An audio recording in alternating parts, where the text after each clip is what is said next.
Shalom semua penonton YouTube dan jemaat Gereja Keluarga Tabernakel. Shalom. Nah, kita berjumpa lagi di dalam acara ngobrol Alkitab. Nah, ini kita sekarang kan akan berbicara mengenai sesuatu yang seperti yang saudara semua bisa lihat dari judul di bawah video ini. Kita tuh akan membahas sebuah fenomena atau sebuah karunia roh ya. Mungkin kita bisa bilang karunia roh karena tema kita tahun ini tuh adalah hidup dipimpin oleh roh. Jadi ini mungkin adalah salah satu karunia roh yang bisa kita bahas gitu ya.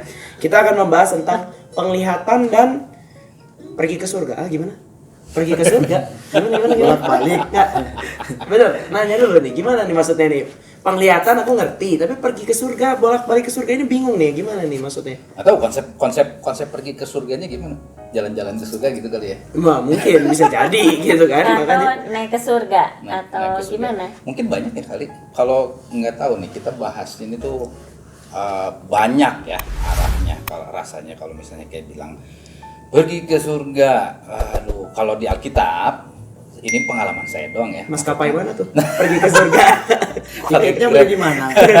Jadi gini, kalau di Alkitab mungkin Tante nanti bisa lebih jelaskan lebih detail ya tentang orang yang diangkat ke surga, mungkin kayak gitu ya. Lalu orang yang pernah berpengalaman mengalami apa ya? Banyak sih mungkin kisah-kisah yang pernah kita dengar melalui kesaksian seseorang atau cerita, baca buku dan lain-lain.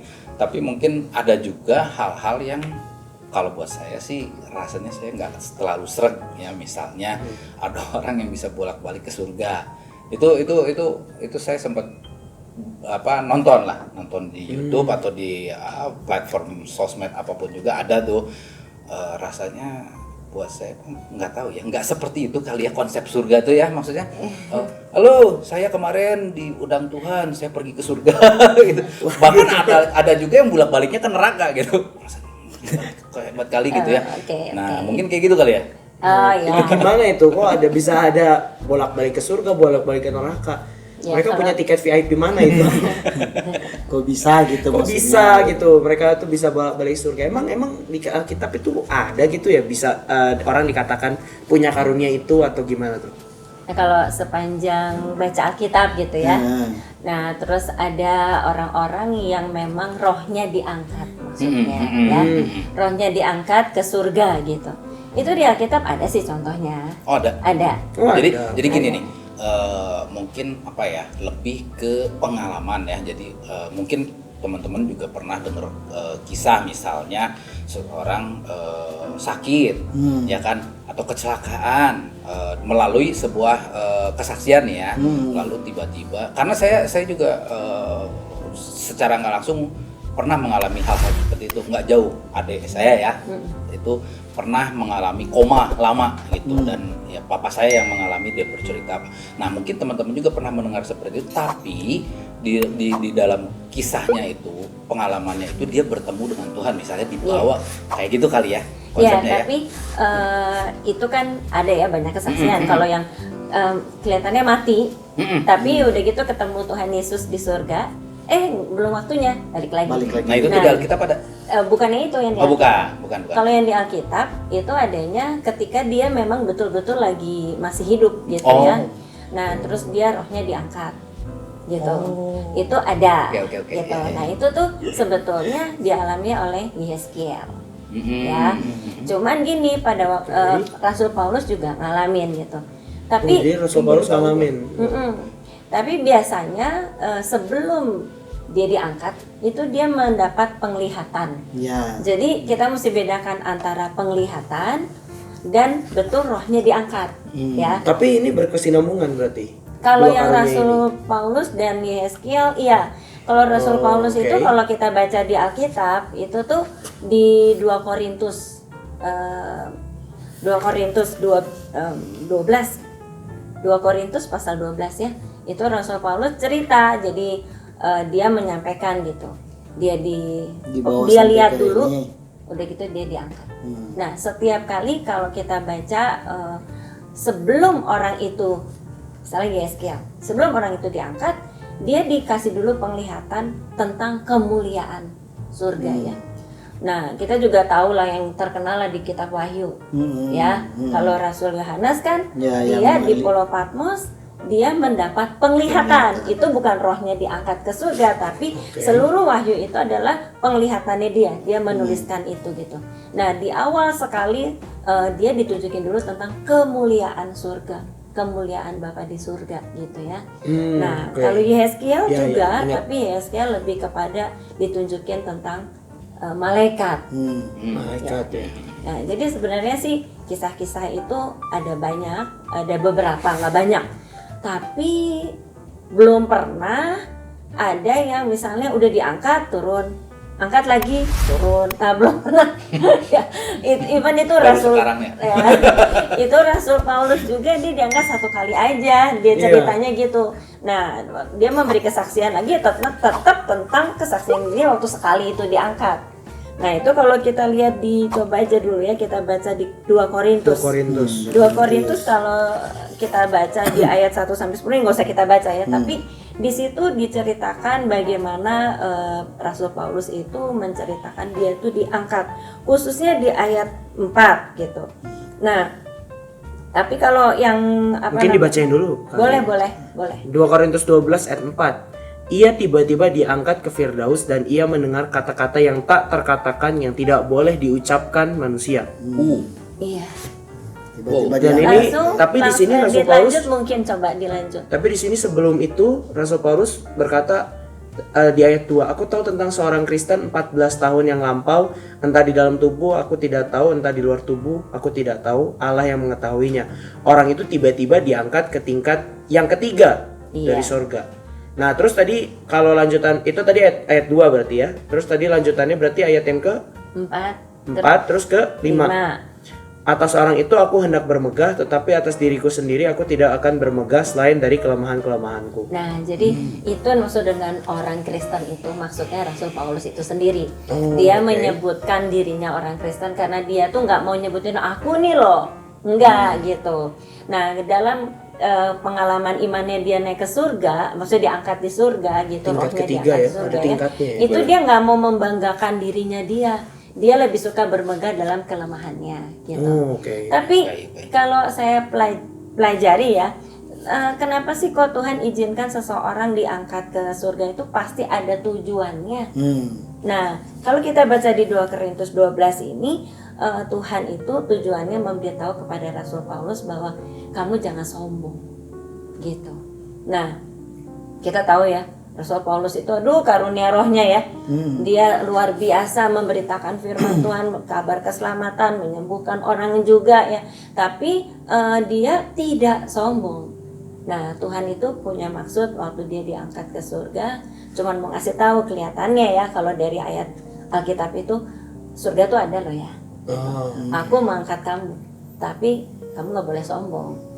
Nah, buktinya apa? Dia tuh punya kelemahan gitu. Terus dia bilang, Tuhan tolong angkat dong duri dalam daging. Nanti kita baca ya di ayat selanjutnya. Duri dalam daging aku tuh tolong angkat. Tuhan bilang, enggak, udah cukup kasih karuniaku. Jadi Tuhan itu cukup lah. Cuman kamu jangan sombong lah gitu. Intinya ya.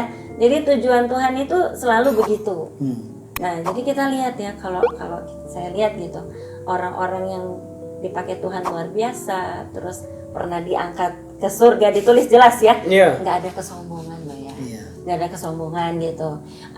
Dan Tuhan itu memberitahu jangan sombong. Jadi kalau misalnya ada yang pernah diangkat, terus udah gitu dia menceritakan dari awalnya bahwa ini aku loh dipakai Tuhan, aku nih diangkat gitu, nggak tahu ya bener atau enggak gitu ya. Mungkin Tapi ada cerita dari Om Stephen mungkin. Kalau buat saya sih menanggapi gini, mungkin orang kan tidak tahu atau belum terlalu bisa membedakan mana yang sifatnya penglihatan tadi itu. Misalkan dia tidur, mimpi, orang suka mimpi kan, mimpi ke surga gitu ya, atau lagi berdoa tiba-tiba dia seperti mendapat penglihatan surga. Jadi dia mungkin tidak tahu membedakan apakah itu dia betul-betul secara nyata dibawa ke surga atau cuman dalam bentuk mimpi, halusinasi, penglihatan, halusinasi. Ya itu bahasa umum lah ya. Halusinasi atau khayalan. Khayalan. Ya banyak lah macam-macamnya ya. Ya cuman ya terkait soal ini memang saya sendiri tidak bisa mengatakan bahwa itu tidak benar. Tadi kan Aaron sudah sempat menyinggung tentang adik itu dapat pengalaman, dan saya pernah baca buku juga ya, ada seorang hamba Tuhan perempuan dari Eropa ya, sudah tahun-tahun dulu gitu. Saya lupa lagi, kurang jelas namanya itu.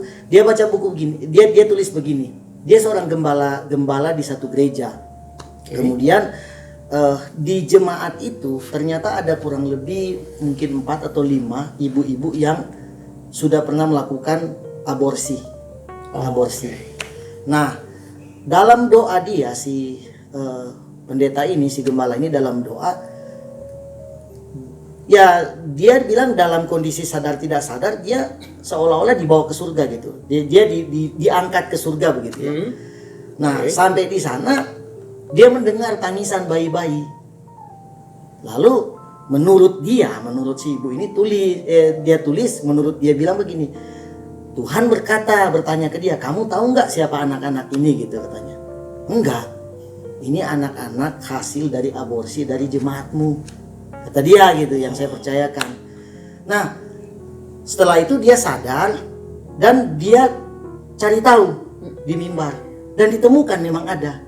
Jadi kalau misalkan itu benar terjadi, maka kita punya alasan kalau memang rohnya diangkat naik surga, pasti ada penyataan Tuhan buat orang itu. Iya. Ada hasilnya. Iya, ada sesuatu yang Tuhan menyatakan, ada maksud Tuhan. Enggak pengen pergi, lagi pengen. Enggak kayak gitu. Jadi itu kan berdasarkan. Jadi saya bilang, oh berarti ada sesuatu yang Tuhan menyatakan. Mungkin bisa saja kan Tuhan bicara lewat hatinya, atau lewat gimana caranya untuk memberitahu kepada dia ada ini.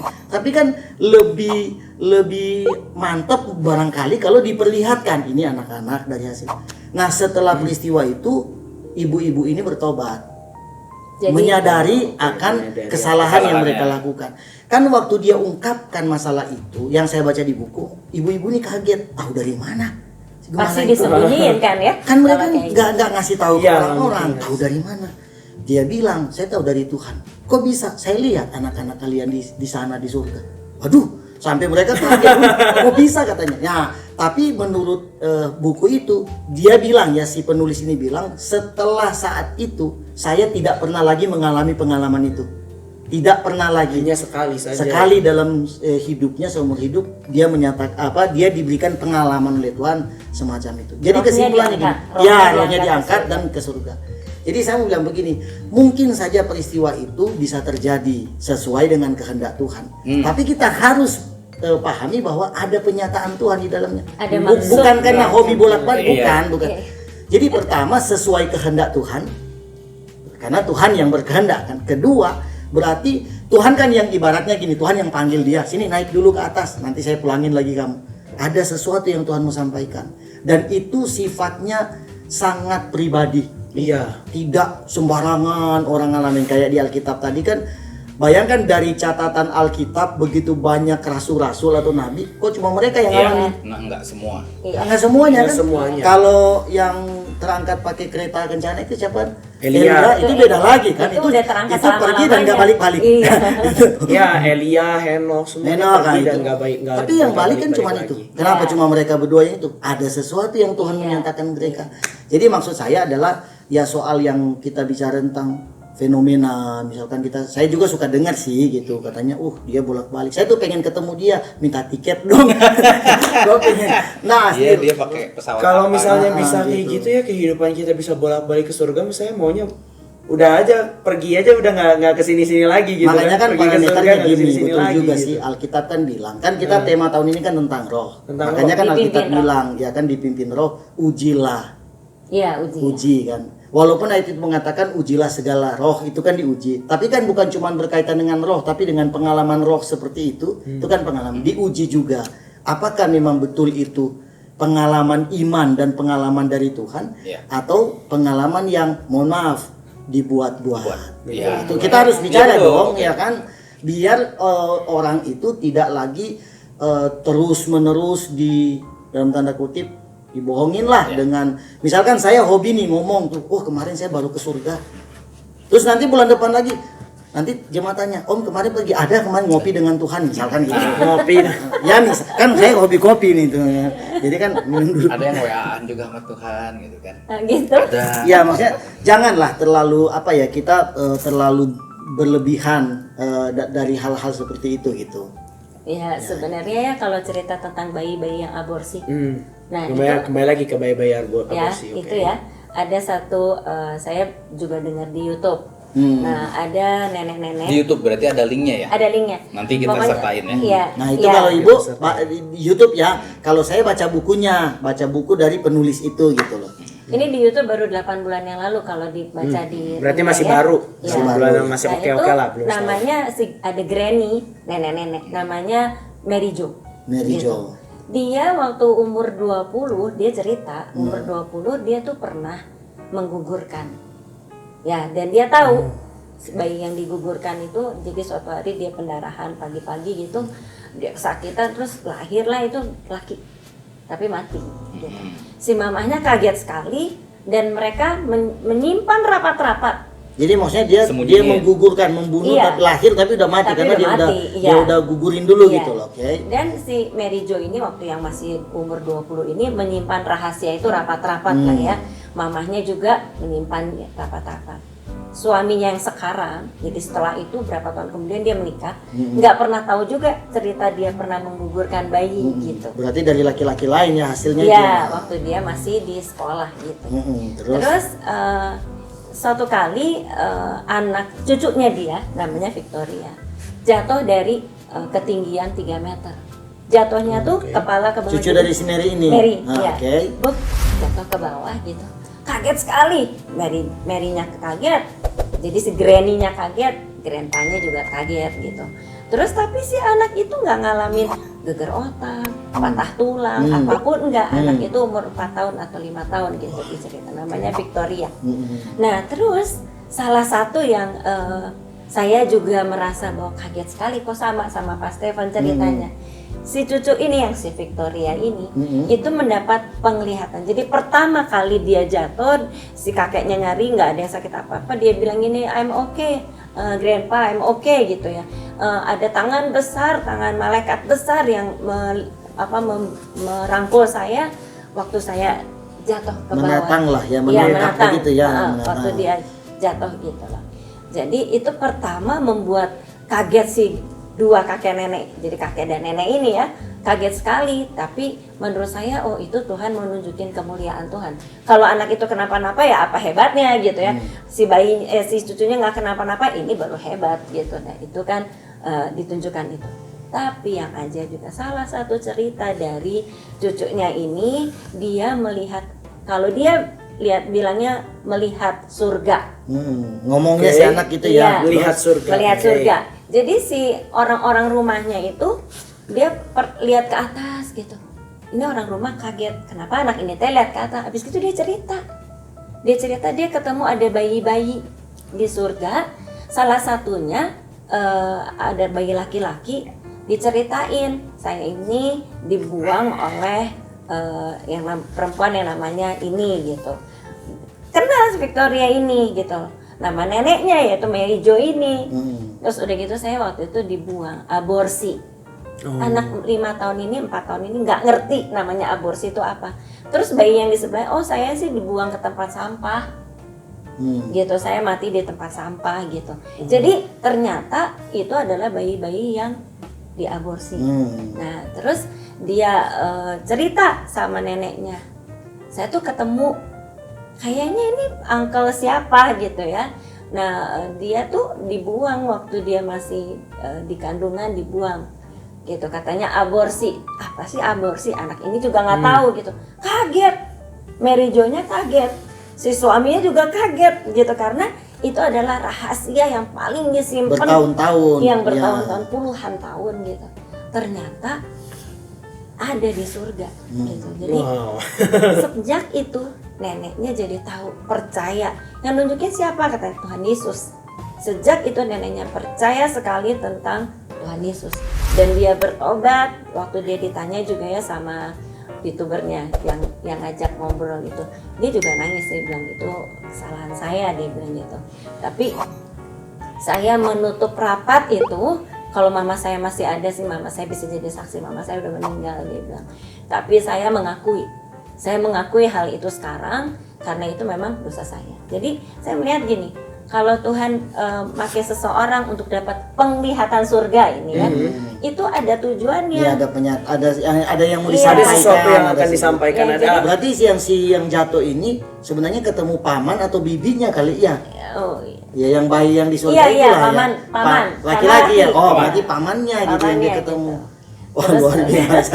Terus luar udah biasa gitu. bisa ketemu. Ngeri loh. juga ya. Jadi langsung itu kakeknya, neneknya, anak-anak, jadi orang tua dari Victorianya itu percaya Tuhan Yesus, 100% percaya, lalu mereka berdoa dan sering bicara persekutuan gitu.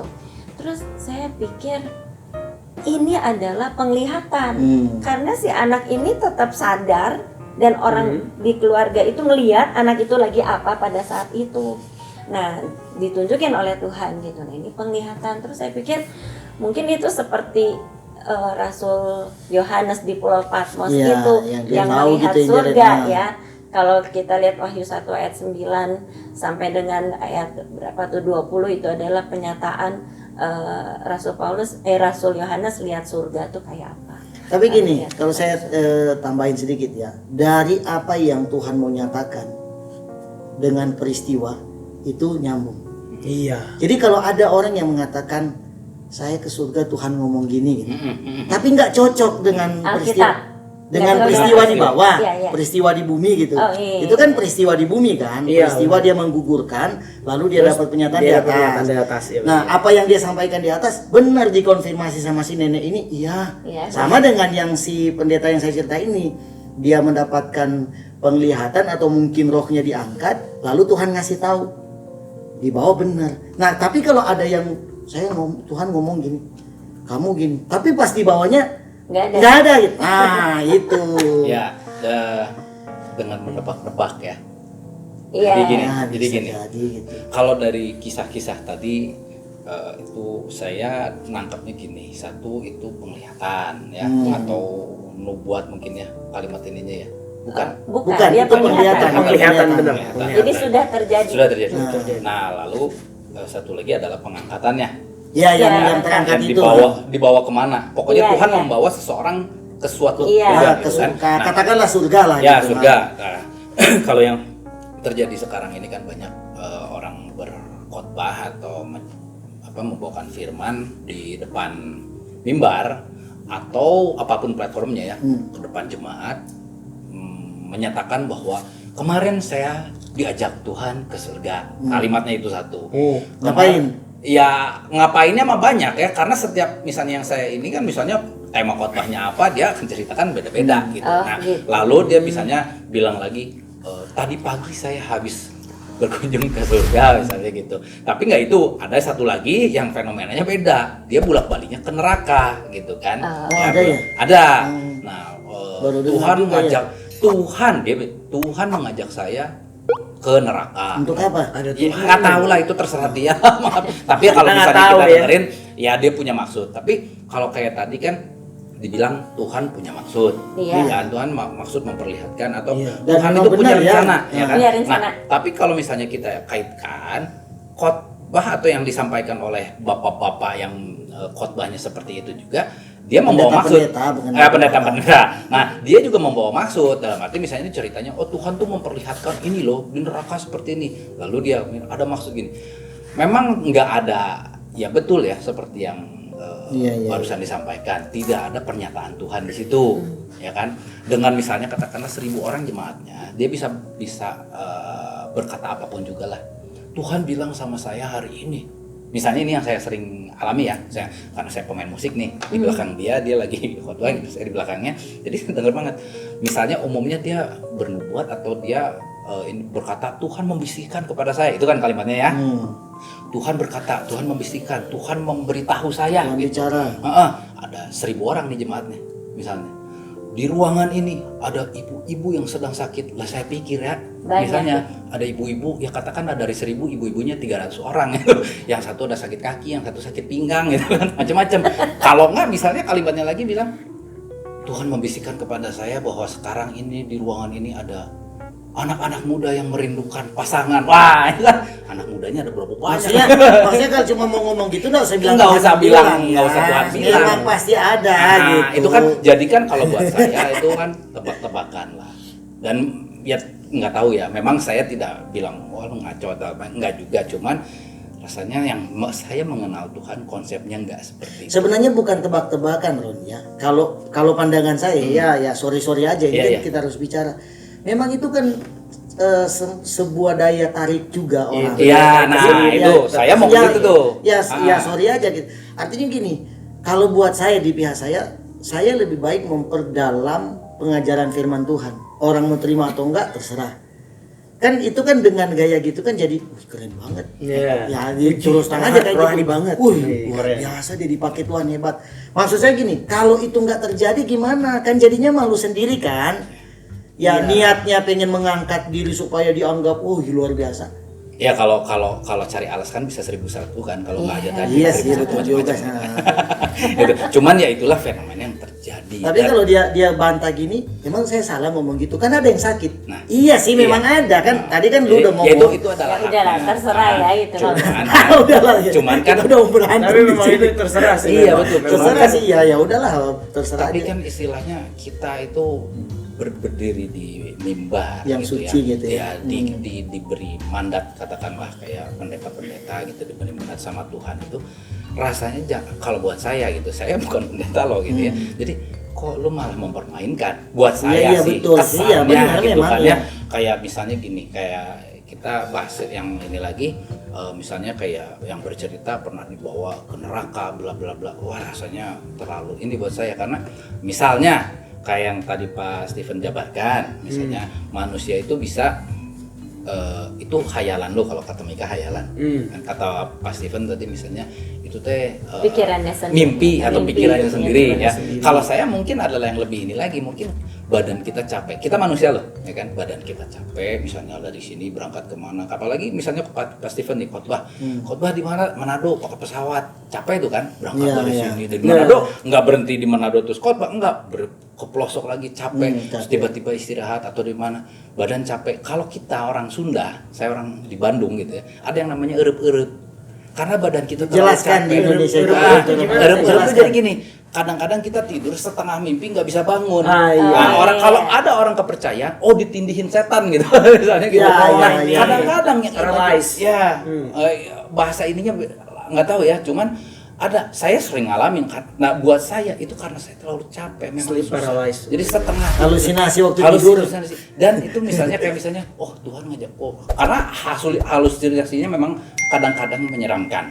Dan dalam arti memang kadang-kadang yang serem-serem gitu ya. Ada setan nyamperin, misalnya terus kita nggak bisa bangun gitu kan, kayak gitu. Nah sekarang mungkin di hasil halusinasinya itu dibawa Tuhan ke neraka, nggak bisa bangun, diperlihatkan yang serem-serem, terus disampaikan aja ke jemaat gitu, semudah itu gitu kan.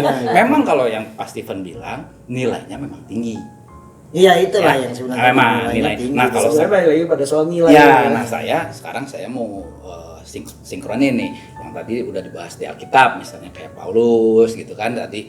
Nah rasanya dari mereka nggak ada yang istilahnya menyombongkan. Dalam arti Paulus bermegah ya, bermegah kalimatnya. Rasanya sih bahkan saya malah nggak tahu loh. Malah saya nggak tahu, baru tahu barusan. Yang satu siapa? Yeskiel. Nah, Yeskiel dengan Paulus itu pernah diangkat ke surga dan kembali lagi. Saya malah nggak pernah tahu gitu ayat-ayat seperti itu. Jadi kalau Yeskiel diangkat ke tempat lain. Oke. Ya, kalau Rasul Paulus memang ke surga. Tapi Yeskiel pertama kali dia melihat sebuah penglihatan berupa malaikat. Oke. Cuman yang saya tangkapnya bukan diangkat dan ini. Cuman yang saya lihatnya adalah mereka tidak bermegah. Tidak dengan setiap khotbah dia bilang nih, kemarin gue kasih lihat nih surga tuh seperti ini atau apa, atau neraka tuh kayak gini buat nakut-nakutin jemaat. Ya kan Paulus kan nulis surat ya kan, tapi cuma ada di Korintus doang, nggak ada di yang lain gitu kan. Ya kan, apalagi ya kalau misalnya dengan di Alkitabnya gitu rasanya juga saya ini mah rasanya saya dia juga nggak akan setiap khotbah di manapun dia khotbah dia akan mengucapkan terus Tuhan deket saya sama Tuhan, saya diangkat itu, nggak kayak gitu. Ya terus juga kan pernah dapat penglihatan itu ya. yang Iya. tirai yang turun dari Oh, iya. makanan yang Iya, makanan penglihatan. penglihatan kain. Penglihatan. Ya sama, tapi ya cuma dicatat di situ dan udah selesai, Iya. nggak ada yang dia Bermegah. bangga Iya, Semua yang pengalaman iman itu ya cuma udah, we. Iya, Di situ udah. dicatatnya udah. Sebenarnya yang Rasul Paulus juga dia nyampein ada di Roma ya, tapi satu kalimat doang, satu ayat aja. Kayak waktu itu penglihatan di surga, nah cuman gitu aja. Oh. Jadi nggak diulang lagi. Ya diulang bermegah, ya Enggak, secara enggak. diulang dengan secara bermegah memperlihatkan bahwa saya nih hebat, saya nih sakti gitu kan. Nah itu mungkin satu sisi ya.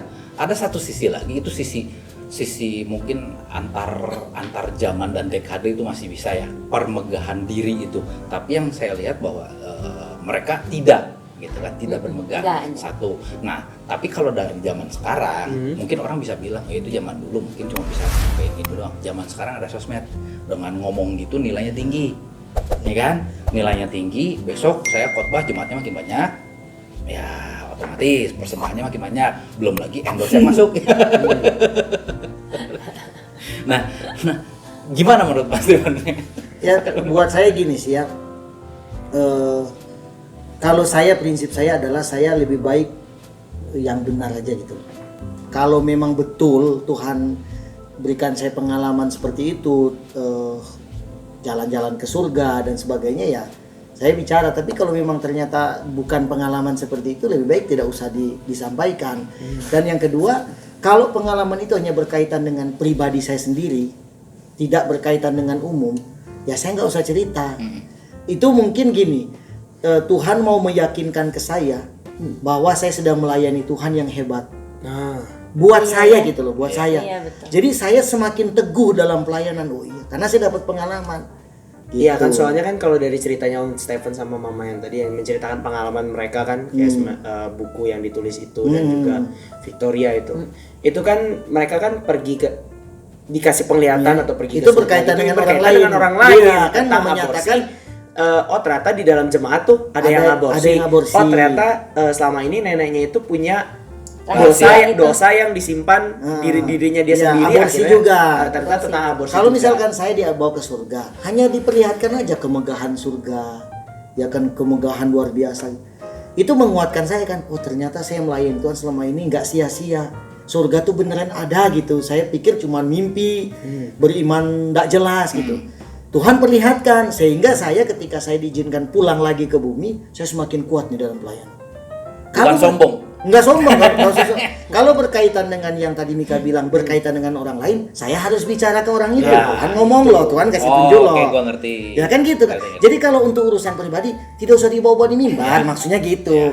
Buat saya, ya udah, saya dapat pengalaman rohani dengan Tuhan, tapi ya ini pengalaman saya tidak akan cerita, tapi saya semakin semangat melayani Tuhan. Itu maksudnya. Ngerti. Itu tanggapan Nah, saya. terus ada tanggapan tentang yang tadi Tuhan bicara dengan saya, di sini ada yang sakit atau apa gitu ya.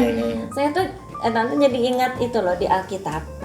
Di Alkitab tuh kalau Tuhan bicara dengan seseorang, nabi atau rasul gitu ya, itu jelas gitu ke siapa. Contoh waktu Tuhan bicara dengan Ananias, Nggak pakai teka-teki maksudnya. nggak pakai ada yang ya. sakit, Nah, itu dia. enggak. Jadi jelas Tuhan bicara dengan Ananias. Ananias, kamu pergi ya ke tempat ini. Waktu itu Saulus lagi buta. Saulus lagi buta. Nah, kamu akan bertemu dengan Saulus kayak gini-gini. Terus kan Ananias tahu Saulus itu siapa kan? Loh kan dia jahat, Tuhan dia ngejar-ngejar orang Kristen gitu.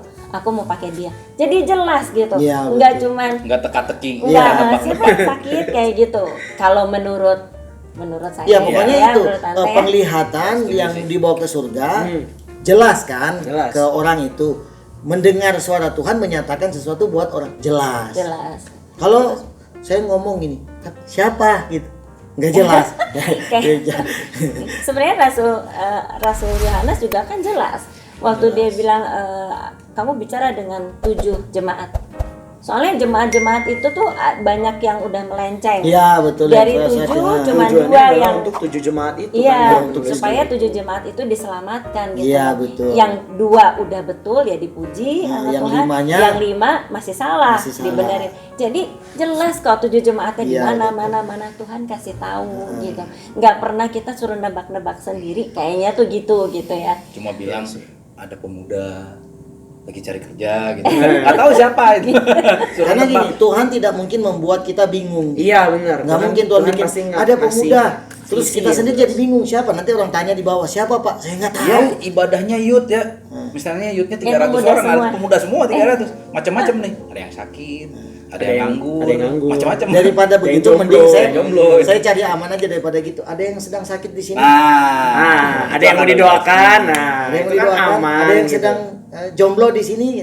Sini saya doakan biar dapat jodoh gitu. Udah cari aman Udah aja cari Pak. aman. Daripada Tuhan bilang tapi nggak jelas siapa gitu. Terus saya teringat dengan ceritanya Pak Stefan yang pertama tadi tentang ibu gembala yang Iya, Yang kalau nggak menas salah itu. bilang-bilang nggak tahu ya aksen atau Nah, salah waktu sebut itu sus heting atau siapa itu. Suster head. Iya saya nggak, ya pokoknya kayak gitulah dia. Ya, pokoknya- dia di era-era zaman ini Tommy Tenney, zaman-zaman dia dengan Tommy Tenney ini sahabatan lah Oke. dengan Suster Heting ini Nah, gitu. waktu itu sebelum ini tuh kalau nggak salah Pak Stefan pernah cerita juga sebelum yang bagaimana keadaan dia waktu dia Oh iya, diangkat. ada satu hamba Tuhan Iya. perempuan di Indonesia ya, tidak usah dikasih tahu namanya gitu ya. Dia menurut kesaksian dia gini. Jadi waktu itu dia sudah merasa sudah cukup lama melayani Tuhan. Katanya kan gitu. Kalau itu nggak baca buku, saya dengar langsung waktu dia khotbah. Lalu dia lagi duduk pagi-pagi di depan meja lagi sarapan roti sama minum. Terus dia bilang, "Tuhan, angkat aja saya hari ini, sudah pengen kembali ke surga." Gitu. Tiba-tiba dia jatuh, peletak. Sambil Dia gini. jatuh gini, terkulai lemas di meja itu. Tapi dia bilang otaknya sadar di sekeliling itu ada orang yang lagi nangis, pada nangis, pikirnya udah mati. Dia dibawa ke surga. Cuman satu kata Tuhan buat pernyataan ke dia, belum selesai tugasmu. Udah selesai itu turun. Tapi durasi itu dia bilang menurut orang-orang di sekitar dia sekitar 15 menit katanya. Dianya nggak tahu, tapi dia secara itu sadar. Tapi kan waktu dia ngomong angkat aja langsung jatuh katanya dia. Setelah itu nggak lagi terjadi pengalaman itu. Untuk dia kan, kenapa itu akhirnya dia ceritakan ke orang, ya sebagai peneguhan ya, peneguhan ke orang bahwa dia akhirnya ya udah saya sampai kapanpun masih mau tetap melayani Tuhan. Gitu. Nah, kalau Orang yang itu gitu. tadi kan Paulus rohnya diangkat gitu ya ke surga kan. Nah kalau yang Yeskiel itu rohnya diangkat ke tempat lain, dia diangkat. Jadi Alkitab mencatat dia diangkat Apa sih ke namanya? tempat lain. Yeskiel. Kalau bisa pindah. Teleport. Teleport. Oh, teleport. Iya. Jadi Oh, kalau itu Filipus ya. Ya, Ya kan Filipus Filipus juga kan pernah ngalamin gitu Iya, kan. iya, Waktu dia iya. selesai membaptis Sida-Sida, Tiba-tiba roh tiba-tiba rohnya mengantarnya ke diantar tempat oleh lain. Tuhan ke tempat lain dalam waktu yang cepat. Suk, gitu. Itu Filipus. iya, Itu kejadian ini juga, nyata loh. Ini juga gini loh. Iya. Coba mah, coba. Selesai dia Yeskiel, membaptis coba baca itu. Yeskiel 3 ayat 12 sampai 15. Sok baca. Baca ya. Mama yang bacakan. Roh Tuhan mengangkat Nabi Yeskiel ke Tel Abib gitu ya. Tapi tepatnya dibaca deh dari di Alkitabnya ceritanya gimana. Yeskiel berapa? Yeskiel 3 ayat 12 sampai 15, cuma 3 ayat. Yeskiel 3 ayat 12. Sampai 15. 4 ayat. Atau baca aja Iya, bergantian. baca. Baca aja. Baca Baca aja aja lah. mana ya, baca aja Mika. Oke. Yeskiel 3 ayat 12 sampai 15. Maka roh itu mengangkat aku dan aku mendengar di belakangku suatu suara gemuruh yang besar, tak kalah kemuliaan Allah naik ke atas dari tempatnya, yakni suara dari sayap-sayap makhluk-makhluk hidup yang menggesek satu sama lain, dan di samping itu suara gemertak dari roda-roda, suatu suara gemuruh yang besar. Dan roh itu mengangkat dan membawa aku, dan aku pergi dengan hati panas dan dengan perasaan pahit karena kekuasaan Tuhan memaksa aku dengan sangat. Demikianlah aku datang kepada orang-orang buangan yang tinggal di tepi sungai Kebar di Tel Abib, dan di sana aku duduk tertegun di tengah-tengah mereka selama 7 hari. Nah, jelas dia itu diangkat, pindahin tempat gitu. Nah, tapi Tuhan juga punya tujuan gitu. Iya, Tujuannya selalu ada tujuan. Iya, tujuannya itu adalah untuk orang-orang yang di pembuangan, sama-sama dia di pembuangan tapi di Tel Abib gitu ya. Itu harus berbalik harus kembali kepada Tuhan gitu loh. Jadi jangan mereka tuh sudah berbalik dari Tuhan, mereka tuh sudah menyembah ilah lain, mereka tuh udah nggak ibadah lagi gitu. Nah itu yang membuat Tuhan sedih banget. Jadi dia pakai Nabi Yeskiel ada di situ 7 hari gitu mungkin kalau dibaca gitu sebel gitu ya, kok gue diangkat gini dipaksa mesti ke sana gitu ya. Nah tapi Tuhan punya maksud. Tapi ada maksud Tuhan di Iya, sana. dia di sana 7 hari dituliskan jelas sekali tujuannya. 7 hari untuk memberitakan pertobatan orang-orang buangan, orang-orang yang seperti dia yang dalam pembuangan untuk kembali kepada Tuhan. Nah jadi kalau dari tadi Mikaya merhatiin gitu ya cerita-cerita dari semua ya, dari tokoh Alkitab Yeskiel dan Paulus, dari kisah yang diceritakan tadi hamba Tuhan tadi yang nulis buku itu atau Victoria itu ya, aku ngeliat bahwa Tuhan tuh setiap kali melakukan sebuah hal, entah itu penglihatan, mujizat atau penglihatan atau apapun, itu tuh selalu bertujuan gitu ya. Dan ya tadi seperti yang On Stephen bilang, bahkan si hamba Tuhan yang menulis buku itu tidak tahu apakah dia tuh sedang bermimpi atau dia tuh beneran naik ke surga gitu. Dia tidak tahu apakah dia sedang bermimpi atau naik ke surga. Dia bilang dia jumpa dengan Tuhan aja ngasih tahu peristiwa itu. Nah, itu kan kita kan nggak tahu ya bahwa apakah benar dia ke surga atau gitu. atau apakah itu mimpi atau penglihatan gitu ya. Tapi kan kita lihat dari buahnya ya. Kalau kita lihat tuh buahnya tuh adalah akhirnya suami istri yang melakukan aborsi itu, akhirnya bertobat. Kemudian granny-nya Victoria juga akhirnya bertobat. Selalu ada hasilnya. Dan kalau memang peristiwa pengangkatan ataupun penglihatan itu ditujukan untuk orang lain, maka layak untuk disampaikan kepada orang sendiri. Anda untuk diri sendiri sebisa mungkin ya disimpan untuk diri sendiri gitu. Nah, soalnya gini, seperti ada satu lagi kisah tokoh Alkitab ya, yaitu mimpi Yakub. Jadi Yakub itu waktu itu dia di battle, dia tidur. Oh, yang bergulat itu ya. Bukan yang dia tidur. Dia tidur di batu, terus tiba-tiba dia bermimpi ada sebuah tangga nih di Kejadian 28 ayat 12. Maka bermimpilah ia di bumi, ada didirikan sebuah tangga yang ujungnya sampai di langit, dan tampaklah malaikat-malaikat Allah turun naik di tangga itu. Kemudian ayat 13, berdirilah Tuhan di sampingnya dan berfirman, akulah Tuhan Allah Abraham nenekmu dan Allah Ishak. Tanah tempat engkau berbaring ini akan kuberikan kepadamu dan kepada keturunanmu. Kemudian kita lompat di ayat yang ke-16. Ketika Yakub bangun dari tidurnya, berkatalah ia, sesungguhnya Tuhan ada di tempat ini dan aku tidak mengetahuinya. 17, ia takut dan berkata, alangkah dahsyatnya tempat ini. Ini tidak lain dari rumah Allah. Ini pintu gerbang surga. Kemudian keesokan harinya ia mengambil batu yang dipakainya sebagai alas kepala dan mendirikan itu sebagai tugu dan menuang minyak di atas batu itu. Tapi kan dia bercerita ini, dia tidak menceritakan karena setelah nextnya nih di Kejadian 29 itu kan di rumah Laban ya. Dia tidak menceritakan kepada Laban, wah itu tadi tiba-tiba saya bermimpi tentang tangga.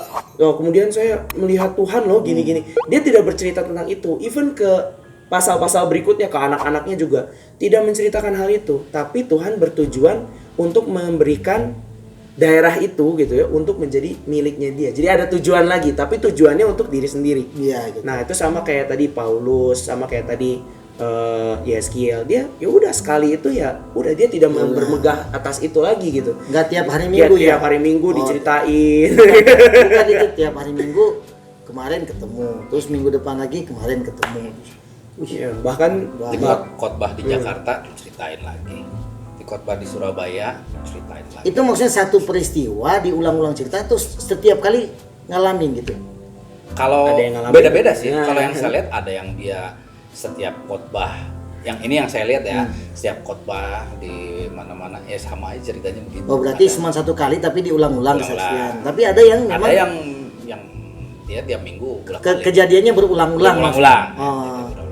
Tapi pesannya lain-lain. Minggu ini pesannya apa? Minggu depan. Nah, tips untuk saudara semua yang menonton ya. Kalau misalnya saudara semua mau untuk tahu itu benar nggak sih, saudara lihat dari buahnya. Jadi buahnya itu adalah hasil akhirnya gitu. Kalau tadi kayak keluarga Victoria, akhirnya sekeluarga bertobat. Akhirnya tadi suami istri itu isi dari pengalaman itu. Seperti yang tadi kan isinya ada. Apa isinya? Ngapain ke surga gitu misalkan. Ya udah jalan-jalan doang. Kita harus masang emot begini. Iya. Jadi Jalan-jalan untuk para pemirsa semua, saudara yang menonton ya, jika saudara menemukan pengalaman iman, karena pengalaman iman setiap orang tuh berbeda-beda. Jadi lihat dari buahnya, lihat dari isi pengalamannya, lalu kemudian direnungkan baik-baik. Apakah itu layak dipercaya atau tidak gitu? Apakah cerita itu benar atau tidak? Kalau benar itu biasanya ada di firman Tuhan ya, di Alkitab itu ada ya gitu. Kalau kayak tadi yang tangga itu juga Yakub itu, si Victoria juga lihat tangga itu, si anak kecil itu. Jadi intinya sih seperti itu, kita tuh harus bisa membedakan yang benar yang mana ya, yang salah yang mana. Sama kebijaksanaan. Iya betul, untuk melihat. Kayak kita bilang kan uji segala sesuatu. Jadi kebenaran itu diajarkan untuk tidak cepat-cepat ditolak, tapi tidak juga cepat-cepat untuk diterima. Ya. Tapi kebenaran Alkitab pasti tidak mungkin meleset. Kebenaran Alkitab itu dalil kebenaran yang tidak diragukan. Kalau orang yang bicara, nah itu yang harus dipertimbangkan dan dicari tahu. Faktornya banyak. Apalagi sekarang kita 2023, ya kan, faktornya banyak. Faktor kebutuhan, faktor cerita, faktor tidak mengerti, itu macam-macam. Kita kadang-kadang tidak memahami atau cuek dengan hal seperti ini, sedikit demi sedikit mulai mengganggu iman kita kepada Tuhan. Sebetulnya kalau saya agak lebih melompat jauh ke sana, kenapa harus dikhawatirkan? Ya kalau dari tahap awal ini kelihatannya gak ada masalah, tapi semakin jauh kita berjalan, ini cukup mengganggu keyakinan kita terhadap Tuhan. Makanya kan betul-betul memang kalau di dalam beriman kepada Tuhan itu prinsip itu penting. Pegang prinsip yang penting, ya prinsip kita cuma satu, didasarkan di dalam Alkitab. Firman Tuhan. Selalu harus kembali kepada Alkitab. Makanya betapa pentingnya kita hidup dipimpin oleh Roh Kudus. Nah itu benar, itu banget itu. Ya, karena kita akan dari situ kita baru bisa mendapat hikmat, mendapatkan mengerti firman Tuhan dan juga mengerti segala hal yang difirmankan oleh Tuhan. Oke, itu saja yang kita bicarakan pada saat ini. Jadi ya saudara, jangan lupa nanti menyaksikan lagi ngobrol-ngobrol kami yang akan datang. Dan kalau memang video ini memberkati saudara, silahkan like dan juga tinggalkan komentar atau tinggalkan pertanyaan di kolom komentar di bawah ya. Terus di komen semua, dan juga kalau misalnya ini memberkati saudara, silahkan bagikan video ini kepada saudara-saudara lain yang saudara pikir oke, ini bagus untuk didengarkan oleh si A, si B, si C. Silahkan bagikan kepada mereka. Nah tapi dari kami cukup sekian. Sekian ngobrol kami. Tuhan Yesus memberkati. Bye bye. Bye bye.